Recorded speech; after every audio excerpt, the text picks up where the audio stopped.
Welcome back नाज़रीन। अॼु असां महिमान आहे मुतहदा क़ौमी मूवमेंट जी राब्ता कमेटी जो मेंबर इशफाक मंगी। सवेर असांजी ॻाल्हि पई हली अॼोके फ़ैसिले ते त मुतहदा वफ़ाक़ मां पंहिंजा वज़ीर जेके इस्तीफ़ा ॾींदा, 2 वज़ीर बाबर गोरी, फारूक सत्तार इस्तीफ़ा ॾींदा। उहे छा इस्तीफ़ा अॼु ॾेई छॾींदा, सुभाणे ॾींदा हुआ? जी, कल्ह ही जीअं राब्ता कमेटी लंडन ऐं पाकिस्तान राब्ता कमेटी जो जॾहिं इजलास थियो त इजलास में इहो फ़ैसिलो कयोसीं त वफ़ाक़ी वज़ीर डॉक्टर फारूक सत्तार भाई ऐं वफ़ाक़ी वज़ीर बाबर खान गोरी भाई ॿिनि जूं इस्तीफ़ाऊं असां ॾियाराईंदासीं। त अॼु क्योंकि छो जो हू मुल्क खां ॿाहिरि हुया, कल्ह न थी सघियो। अॼु बाक़ाइदा डॉक्टर फारूक सत्तार भाई जी इस्तीफ़ा प्रेसिडेंट साहब ॾे वई आहे। बाक़ी प्राइम मिनिस्टर वटि सुभाणे जो बाबर खान गोरी जी बि इस्तीफ़ा जे मामले ते बि ॻाल्हाईंदासीं, पर असां सां गॾु टेलीफोन लाइन ते आहे शर्जील इनाम मेमण। अस्सलाम वालेकुम भाउ शर्जील। भाउ, असां सां गॾु इशफाक मंगी बि गॾु आहे, मुतहदा जी राब्ता कमेटीअ जो मेंबर बि गॾु आहे। अॼु जेको फ़ैसिलो थियो आहे मुतहदा त वफ़ाक़ मां अलहदगी जेकी ॻाल्हि कई आहे, हुनजे इस्तीफ़ा जी ॻाल्हि पई हली त उहे इस्तीफ़ा पंहिंजो जेके हुनजा मेंबर्स ईंदा, जेके मिनिस्टर्स ॾेई छॾींदा। अलहदगी जी ॻाल्हि, सिंध हुकूमत खां बि अलहदगी जी धमकी ॾिनी आहे। अव्हां छा था सम्झो त हिननि जो इल्ज़ाम इहो आहे मुतहदा जो त रविया ऐं ज़ुल्फ़िकार मिर्ज़ा जो जेको बयानु आहे उन ते हिननि जा इख़्तिलाफ़ आहिनि। ऐं अॼु बि ॿुधण में इहो आहे ज़ुल्फ़िकार मिर्ज़ा इहो चयो आहे त मुंहिंजी भले वज़ारत वञे पर मां पंहिंजी जमहूरियत जी सच जी ॻाल्हि कयां पियो। अव्हां छा था सम्झो हिन सॼे मामले खे कीअं पिया ॾिसो? अगरि आउं सम्झां थो त जेको जेके इख़्तिलाफ़नि जी ॻाल्हि आहे त मुंहिंजो ज़ाती ख़्यालु इहो आहे त इख़्तिलाफ़ मुख़्तलिफ़ पार्टियूं जेके मुख़्तलिफ़ नज़रियनि सां सियासत कनि थियूं ऐं हर कंहिंजो पंहिंजो मंशूर आहे त काफ़ी इशूज़ ते इख़्तिलाफ़ थियनि था। ऐं इख़्तिलाफ़ जेके थियण बि जेको आहे उहो हिकिड़ी जमहूरियत जो हुस्न आहे। त आउं सम्झां थो त जेके बि असांजा जेके इत्तेहादी आहिनि हिननि खे जेके बि ख़दशात हूंदा उहे असीं गॾिजी जेके आहिनि उहे हल करे वठंदासीं। पर ॾिठो इहो आहे भाउ इनाम त अॻ में नवाज़ लीग वारा छॾे विया पाकिस्तान पीस पार्टी जो साथ, उनखां पोइ जमियत उलमा इस्लाम फज़ल रहमान वारा छॾे विया। अॼु मुतहदा छॾण जूं ॻाल्हियूं बि करे चुकी आहे, ऐलान बि थी चुको आहे त इहे 3 जमायत जेका पाकिस्तान में हिन हुकूमत थियण में 10 सियासी जमायतूं जेके असेंबली में वेठल आहिनि उन मां 3 जमायतूं अव्हांखे साथ छॾनि पियूं। त उन में छा पाकिस्तान पीस पार्टी जे माण्हुनि जो या टीम वर्क जो को रवियनि जो त प्रॉब्लम न आहे? आउं सम्झां थो त जेके दोस्त साथ छॾे विया आहिनि या छॾण जूं ॻाल्हियूं कनि था, असांजो हिननि सभिनी सां ॻाल्हियूं थी वेंदियूं ऐं आउं उमेद करियां थो त जेके बि हिननि खे ख़दशात हूंदा उहे हिन जा दूर थींदा ऐं वापसि असां सां गॾु अची पंहिंजे ट्रेजरी बेंचेस में वेहंदा ऐं कैबिनेट में बि वेहंदा। भाउ इशफाक खां पुछूं था त इशफाक त छा तव्हां जेके ख़दशात जेके ॻाल्हि कनि पिया त ख़दशात छॾण खां पोइ अव्हां वापसि मोटी ईंदा? ॾिसो, हींअर बि असां गवर्नमेंट खां अलॻि न थिया आहियूं। असां सिर्फ़ु फेडरल गवर्नमेंट खां जेको अलॻि अख़्तियार कई आहे। असां गवर्नमेंट सां गॾु गवर्नमेंट जे बेंचुनि ते ई वेहंदासीं ऐं सिंध गवर्नमेंट में बि असां आहियूं। असांजा जेके ख़दशात आहिनि उहे यकीनन प्रेसिडेंट साहब खे बि ख़बर आहे, प्राइम मिनिस्टर साहब खे बि ख़बर आहे। ऐं मां सम्झां थो सुठी ॻाल्हि कई आहे मेमून साहब। यकीनन इख़्तिलाफ़ात थींदा रहंदा आहिनि, जमहूरियत जो हुस्न बि हूंदा आहिनि ऐं घरनि में बि इख़्तिलाफ़ात थींदा रहंदा आहिनि। हिन मां लॻे पियो वारी ॻाल्हि लॻे पई त अव्हांजा वरी इख़्तिलाफ़ात ख़तमु थींदा, मामला ठही वेंदा। ॾिसो, असीं मूं तव्हांखे अर्ज़ु कयो न, असां पहिरियों राति अल्ताफ़ भाई बि जॾहिं ख़िताबु कयो त अल्ताफ़ भाई बि ख़िताब में इहा ॻाल्हि कई, असांखे शौक़ु न आहे, असांखे यकीनन तकलीफ़ थी आहे, ॾुख थियो आहे, जंहिंजे करे असीं फेडरल गवर्नमेंट खां असीं ॿाहिरि आया आहियूं। हलो ॻाल्हि पई करे त इशफाक भाउ ॻाल्हि इहा पई कई त असांखे शौक़ु न आहे, सिर्फ़ु जेके ख़दशा जेके मसइला आहिनि असांजा हल नथा थियनि। जॾहिं मुतहदा ॻाल्हि पई करे त हिकु असां ॿाहिरि बि आहियूं, हिक ॿिए खे इज़त बि ॾियूं पिया। सिंध जूं 2 जमायतूं बि आहिनि, पाकिस्तान पीस पार्टी मुतहदा 2 सिंध जूं जमायतूं आहिनि। माण्हू त ज़ाहिर आहे विढ़णु चाहींदा त पाण में सिंध जूं जमायतूं विढ़नि विच में 3 कुवत का अची फ़ाइदो खणे। मुस्लिम लीग नून बि हिन फ़ाइदे खणण लाइ कोशिशि करे पई, मुस्लिम लीग क्यू बि कोशिशि करे पई। ॿिन्ही जमायतुनि जो तअल्लुक़ु पंजाब सां, पंजाब मां का धुर का कुवत का इस्टेब्लिशमेंट का साज़िश करे छा सिंध जी सियासी जमायतुनि खे पाण में वेड़ाए पंहिंजो ॿिन्ही जेके अलॻि अलॻि करे को पंहिंजो अलॻि त नथा ठहणु चाहिनि का मामिलो? ॾिसो, आउं कोन चवंदुसि मुस्लिम नवाज़ जे लाइ त उहो को विढ़णु चाहिनि था या कहिड़ी ॻाल्हि। हिन करे हर जेके जमायत आहे उनजे क़ाइदीन या उनजी जमायत जो जेको आहे हिकिड़ी पंहिंजी सोच आहे ऐं एतिरो मूंखे ख़बर ॿार केरु बि कोन हूंदो जो कंहिं ॿिए जे विढ़ाइण सां केरु विढ़े। ऐं न सम्झंदा त हिन तासुब को सियासी सम्झ में को माण्हू हिनखे सही चवंदो। न कोई अगरि ॻाल्हि हूंदी त केरु विराइणु चाहींदो कंहिंखे। पोइ छा सबबु आहे जो मुतदा जे ख़िलाफ़ अवां जा कुझु वज़ीर बयानबाज़ी कनि था, जिते ई हिननि खे मुतदा वारनि खे एतिराज़ु आहे उहो मुसलसिल बयानबाज़ी थिए थी? पोइ छा सबबु आहे? अॼु ॿुधण में इहो बि आयो आहे त सदर आसिफ ज़रदारी कुझु वज़ीरनि खे बाक़ाइदे छंड पटी आहे त मुतदा वज़ीरनि ख़िलाफ़ हिन क़िस्म जी ॿोली इस्तेमालु न थिए। छा अवां हिन ॻाल्हि जी तस्दीक कंदा? साईं आऊं सम्झां थो कंहिंखे का छंड न आहे पटी वई, जेकॾहिं तासुर केरु ॾिए थो त ग़लति थो ॾिए।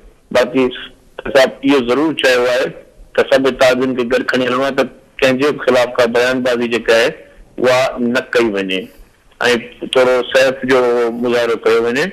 त इहो असांखे सभिनी खे जेको आहे उहा गाइडलाइन आहे। बाक़ी छंड कंहिंखे न आहे पटी वई ऐं मुंहिंजे ख़्याल सां त जेकॾहिं का बि ग़लतफ़हमी हूंदी त उमेद इहा करियूं था त उहो गॾिजी वेही कंदासीं, छाकाणि त इहो सिंध जी जेकॾहिं तरक़ी चाहियूं था ऐं सिंध जे वसीतर मफ़ाद में इहो तमामु घणो ज़रूरी आहे त जेके सिंध जा स्टेक होल्डर्स आहिनि या सिंध जी जेके वॾी जमायतूं आहिनि, जेकॾहिं उहे पंहिंजे क़ौम सां ऐं हिन सूबे सां सचा आहिनि त उन्हनि खे गॾिजी हलणो पवंदो। पोइ हिक ॿिए जी कड़ी सची ॻाल्हि जेका आहे कसर खाइणी पवंदी। शर्जील भाउ असांखे खाइणी पवंदी, कॾहिं इम्तिम वारनि खे खाइणी पवंदी। शर्जील भाउ ॻाल्हि इहा आहे त जेकॾहिं मुतहदा वफ़ाक़ मां छॾण जी ॻाल्हि कई आहे, सिंध मां बि छॾनि ऐं मुतहदा अपोज़िशन में वञे थी त अवां वटि अक्सरत अवां जी पार्टी विञाए वेहे थी। टोटल वञी अवां वटि 163 सीटूं बचंदियूं, 174 जेके सीटूं आहिनि उहे हिज़्ब इख़्तिलाफ़ में मुतहदा जे मिलण सां थी वेंदियूं। त पोइ हुकूमत किथे बीहंदी? अवां कंहिंसां इत्तेहाद कंदा? आउं तव्हां हिकिड़ी ॻाल्हि वाज़े करियां त पीपुल्स पार्टी कॾहिं बि सीटुनि जे लाइ या नंबर ऑफ वोट्स लाइ कॾहिं बि इत्तेहाद न आहिनि कया। जेकॾहिं तव्हां ॾिसो मूंखे ॻाल्हि कंप्लीट करण ॾियो महिरबानी करे। जॾहिं वफ़ाक़ में पीपुल्स पार्टी हुकूमत ठाही हुई त उन वक़्तु नवाज़ शरीफ़ साहिबु पीपुल्स पार्टी सां गॾु बीठो हो या हुन गॾु काबीना में बि हो ऐं नवाज़ शरीफ़ साहिब जा पीपुल्स पार्टी जा ई वोट एतिरा हुआ त असांखे कंहिं बि ॿी पार्टी जी ज़रूरत न हुई। पर तंहिंजे बावजूदि मौलाना फज़लुर रहमान साहिब जी जमायत उलमा इस्लाम, वली साहिब जी अवामी नेशनल पार्टी ऐं मुतहदा क़ौमी मूवमेंट खे वफ़ाक़ में बि गॾु कयो वियो ऐं सिंध में बि सादी अक्सरियत हुई। तंहिंजे बावजूदि बि जेको आहे उहो मुतहदा क़ौमी मूवमेंट खे ऐं नेशनल पीपुल्स पार्टी ऐं अवामी नेशनल पार्टी अॻु वारी ॻाल्हि आहे। पर हाणे जेको मुस्तक़िल में जेको नज़र पियो अचे मंज़र वाज़े करियां त असां कॾहिं बि नंबर गेम्स जे लाइ या पंहिंजी अक्सरियत खे साबित करण लाइ या इक़्तिदार जे लाइ या गवर्नमेंट ठाहिण लाइ कॾहिं बि कंहिंसां पर इक़्तिदार में नंबर गेम जी ज़रूरत पवंदी, छाकाणि सीटूं न हूंदी त कीअं इक़्तिदार अॻिते हलंदो? साईं सीटूं कॾहिं कोन ईंदियूं, इहे सभु दोस्त असां सां गॾु हूंदा, चाहे उहो मौलाना फज़लुर रहमान हुजे, मुतहदा क़ौमी मूवमेंट हुजे। इन करे असांजे जेका लीडरशिप आहे उन्हनि जा पाण में के बि इख़्तिलाफ़ात न आहिनि। हुसैन साहिब ऐं मोहतरम आसिफ अली ज़रदारी साहिब इन्हनि जो पाण में कंहिं बि क़िस्म जो इख़्तिलाफ़ न आहे। तव्हां कॾहिं बि न ॿुधो हूंदो त ॿिन्ही क़ाइदीन हिक ॿिए जे ख़िलाफ़ ॻाल्हायो हुजे। हेठी लेवल ते जेकॾहिं कंहिं ॻाल्हियुनि ते या इशूज़ ते के इख़्तिलाफ़ थियनि था त उनखे हेठी लेवल ते ई या मथे जॾहिं वॾा वेहंदा जॾहिं हिननि खे ठहण जी ॻाल्हि थींदी त पोइ केरु नंढो कोन विच में ॻाल्हाए सघंदो। महिरबानी मां विच में इशफाक़ तव्हांखे कुझु ॻाल्हाइण पियो चाहे तव्हां सां? मां मेमन साहिब जी थोरी गुज़ारिश इहा करणु चाहींदुसि। सुठी ॻाल्हि मेमन साहिब माशाल्लाह कई त मेमन साहिब चयो त गवर्नमेंट में कसर खाइणु खपे। यकीनन मेमन साहिब माशाल्लाह समझदार असांजो दोस्त आहे। मेमन साहिब खे इहा ख़बर बि आहे त मुतहदा क़ौमी मूवमेंट हमेशह कसर खाधी आहे ऐं हींअर बि जहिड़े तरीक़े सां वज़ीर दाख़िला जा बयान हलनि पिया, मां सम्झां जेकॾहिं कसर न खाऊं त शायदि गवर्नमेंट में असीं न हुजूं हा। इन जे बावजूदि बि असां हिन वक़्त ताईं बर्दाश्त कईसीं। उनखां जॾहिं सदर साहिबु ऐं वज़ीर आज़म साहिबु असांखे इन ॻाल्हि जी जेका तस्दीक कई ऐं असांखे चयो त तव्हांजा ख़ुदि शायदि दूरि कया वेंदा, उनखां पोइ बि बयानबाज़ियूं ऐं जेके थियनि पिया मुख़्तलिफ़ जेको आहे सो असांजा दोस्त बयान ॾियनि पिया त असांखे कंहिंखे गवर्नमेंट में असां सां जेकॾहिं कोई गॾु न हलंदो असांखे कंहिंखे ज़रूरत बि न आहे। मां सम्झां थो इहे जेके बयान आहिनि इहे सुठा बयान न आहिनि। उन सां जेको आहे सो हिकिड़ी जेको आहे सिंध में बल्कि मुल्क भर में जेको आहे सो जेको इन जी फ़ज़ा क़ाइमु न रहंदी ऐं छो जो माण्हू ॿिया बि घणा ई चाहींदा त इहे इंफॉर्मेशन बि कुझु माण्हू फैलाइनि पिया त हीअ पाण में गॾु न रहनि। मां सम्झां थो त जेको आहे सो हींअर जेका पूरे मुल्क जी सूरत हाल आहे, मुल्क असांजो किथे पहुतो आहे, असांखे अहिड़ो क़दम असां यकीनन असां गवर्नमेंट खे डीरेल नथा करणु चाहियूं। असां चाहियूं था इहे 5 साल पूरा करे हाणे बि जेकॾहिं असां फेडरल गवर्नमेंट खां असीं ॿाहिरि आया आहियूं त असां हिननि सां गॾु सरकारी बेंचुनि ते वेहंदासीं ऐं उनखां पोइ साथ ॾींदासीं। ऐं पहिरियां बि गैर मशरूत असांजी हिमायत हुई, हाणे बि असांजी गैर मशरूत हिमायत आहे। इक़्तिदार में रहण जो असांखे बि शौक़ु कोन्हे। हिकिड़ो सुवालु शर्जील भाउ, ॻाल्हि इहा आहे त कुछ हल्कनि जो इहो चवणु आहे त मुतदा सां जेके अंदरूनी इख़्तिलाफ़ जो कारण आहे उहो इहो आहे त अवां पाकिस्तान पीपल्स पार्टी हुकूमत सदर आसिफ ज़रदारी पुराणो कमिशनरी निज़ाम बहाल करणु चाहे थो। कराचीअ खे जेको 5 ज़िलनि में पुराणो जेको कराची जी असुल शिकिल आहे 5 ज़िलनि में आणण वारी ॻाल्हि पई थिए, हैदराबाद खे असुल शिकिल आणण जी ॻाल्हि पई थिए ऐं मुतहदा उन हवाले सां जेको आहे ॿिए तरीक़े सां उन बयाननि ते इख़्तिलाफ़ात ते अवां सां इख़्तिलाफ़ात कया आहिनि। किथे इन ॻाल्हि में केतिरी सचाई आहे? हर पार्टी जो पंहिंजो हिकु मौक़िफ़ आहे ऐं सुठी ॻाल्हि आहे। ज़रूरी न आहे त जेकॾहिं का हिकिड़ी पार्टी ॻाल्हि करे त सभु हुनखे हामी थी वञे ऐं सभु हुन ॻाल्हि ते या जेकॾहिं कंहिं पार्टी को इख़्तिलाफ़ आहे त सभु हुन शइ ते मुखालिफ़ थी वञनि। पार्टी जो पंहिंजो आहे, असांजो इहो ख़्यालु आहे छाकाणि त कुझु अर्से पहिरीं तव्हां सभिनी मीडिया वारनि हिकिड़ी ॻाल्हि इहा खई हुई त महांगाई वधी वई आहे, खंडु जेका आहे उहा महांगी हाणे बि महांगी आहे, महांगाई उरूज ते आहे।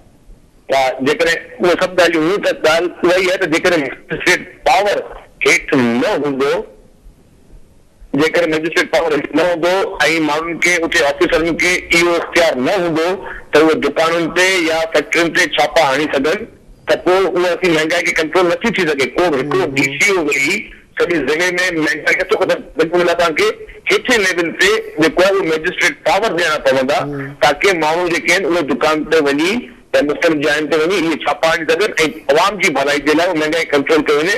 त कमर्शियली निज़ाम जेको हाणे ॿियनि सूबनि बि जेको आहे उहो बि अक्सरियत राय सां इहो महसूसु कयो आहे त कमर्शियल निज़ाम लागू थिए, पर वरी जेके ख़दशात न थियण जे बावजूदि असीं मिली जुली ऐं ॿई पार्टियूं जेके आहिनि उहे सिंध मुफ़ाद ख़ातिर गॾु रहंदियूं ऐं आउं सम्झां थो त जेके बि अहिड़ियूं नाराज़गियूं या ग़लतफ़हमियूं हुजूं उहे ख़तमु थी वञे।